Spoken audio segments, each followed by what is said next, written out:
Hi guys, today i-share ko sa inyo itong experience ko with YSL Kaban.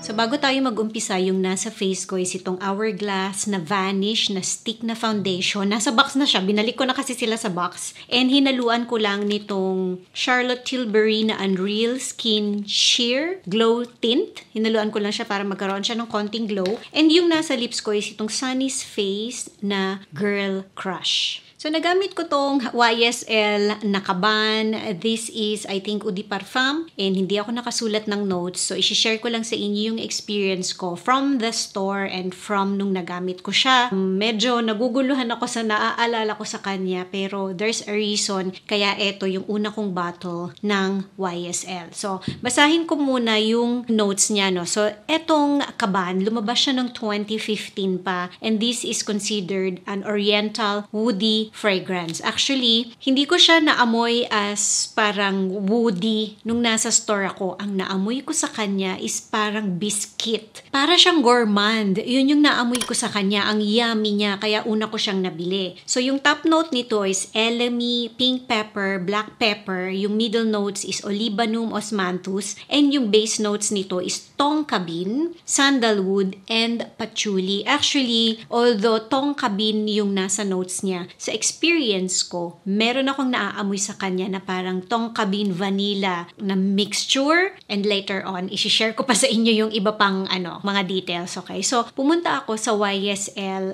na store nung nasa Singapore kami. So, nagamoy-amoy ako, inuna ko yung mga popular ones like tuxedo, meron din akong tuxedo, yung blouse na amoy ko rin, jumpsuit, ano pa ba? Naamoy ko kasi lahat. So, inuna ko lang muna yung mga popular ones. And then, ang nagustuhan ko while nag-aamoy-amoy ako, nagustuhan ko si Saharian, si Cape Line, and si Rouge Velour, and also itong si Kaban. Nagustuhan ko rin naman si Tuxedo, kaya nga may bottle ako nun. Pero etong mga to, yung una ko talagang nagustuhan. And si Tuxedo kasi, yung experience ko sa kanya nung nasa store ako, hindi ko pa siya masyadong gusto until nung in-spray ko na siya sa skin ko. Hindi pala siya ganun kalakas sa skin. So parang ganun yata talaga si YSL, except itong si Rouge Velours. So na-spray ko si Rouge Velours, ang naaamoy ko sa kanya is very creamy na Narciso Rodriguez for her. Pero mas creamier, hindi ko masabi kung mas maganda, pero nung nasa skin ko siya, pag gumagalaw ako, isang spray lang, amoy na amoy siya sa akin. Compared dito kay Kaban and also kay Tuxedo. Si blouse gusto ko, pero hindi ko naman siya ni-spray na sa skin, sa paper lang tsaka inamoy ko lang siya. Ang naamoy ko sa kanya is parang very simple lang na rose, clean, soapy na klase ng perfume, so hindi ako nagmamadali na bilihin siya. Si Saharian, kung natatandaan kong mabuti, is parang neroli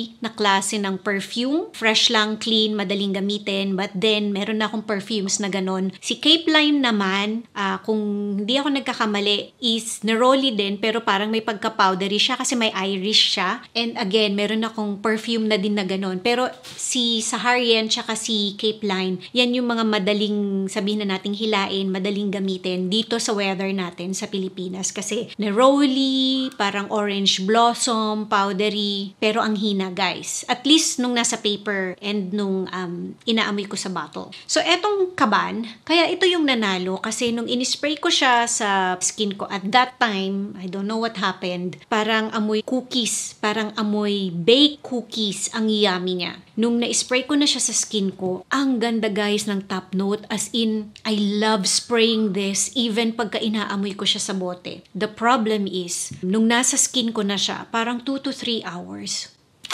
wala na siya. Wala na talaga siya. And ang mahal nito guys, parang nasa 19,000 pesos yung isang bote nito, yung ganito kalaki. This is 125 ml. Ang bango niya guys, pero ang bilis niyang mawala. Sa damit ko, nandun pa siya, pero kailangan kong amoy-amoyin yung damit ko. Hinahanap ko kung nandun pa siya. Medyo mas nag-last siya sa damit. To be fair, nung lalabahan ko na yung damit ko, nandun pa siya. Nung parang nagalaw-galaw ko yung damit, naamoy ko siya, pero hindi siya yung projection-wise, hindi siya yung amoy na amoy ka. Sobrang kailangan ng lapit lang. Katabi mo siya, or parang yung damit nga nung lalabhan ko, nung nasa harap ko na siya, dun ko lang siya guys na amoy ulit. Ang bango niya guys. Pag tumagal siya sa skin, may naaamoy ako sa kanyang parang creamy na coconut. And usually, hindi ko gusto yung dating ng mga may pagka-coconut na perfumes kasi parang ang oily, parang ganon yung naaamoy ko sa kanya, yung parang amoy langis ng coconut. But this one, milky coconut na parang baked na cookies na yes, after ko siyang nagamit, and even now, dito na sa bottle ko, naamoy ko na yung woodiness niya. Nung time na nasa store ako, mas gusto ko siya sa tuxedo. Hindi ko pa na-try na pagtabihin si Kaban tsaka si tuxedo next to each other. So, tingnan natin pag ni-review ko yung tuxedo, I think I will do that. Pero yun lang, gusto ko yung amoy ni Kaban. Ang ganda niya, pero ang hina niya guys. Ang hina niya, as in parang siguro katabi mo lang yung makakaamoy sa'yo or pag gumalaw ka lang, ganun siya kahina. And I've heard na parang madidiscontinue na tong Kaban, parang inuubos na lang yata yung mga available sa stores. So kung gusto niyo tong Kaban, bumili na kayo. Yung pagkamahina niya, iniisip ko na lang kasi it's woody. Hindi naman siya smoky eh. Woody siya guys, na inisip ko siguro kung sobrang lakas nito, baka it might smell parang masculine. Sobrang masculine. But because ang ganda nung parang pagka milky, coconutty, amoy baked na goodie siya, na may pagka-woody na hindi super tapang, okay siya kahit sa babae. And actually, yung pagkamahina niya, okay siya kahit sa mainit na weather, kahit sa summertime. Actually, all year round bagay siya dito sa weather natin sa Pilipinas kasi hindi siya yung klase ng woody na sobrang malakas na masakit sa ilong. Pinapawisan ako guys, mainit na. Gusto ko tong Kaban. Siya yung gusto ko sa kanilang lahat, but for something na ganito ka-woody, in some way, siguro okay na din na hindi siya ganun kalakas kasi para hindi siya yung masakit sa ilong. Pero yung presyo niya kasi guys, parang ang mahal-mahal, tapos parang ganun lang kahina yung perfume. Meron ba kayong bottles nitong YSL na perfumes or meron ba kayo nitong Kaban actually? Ano yung experience ninyo dito sa perfume na to? Mag-comment nga kayo below. Thank you for watching.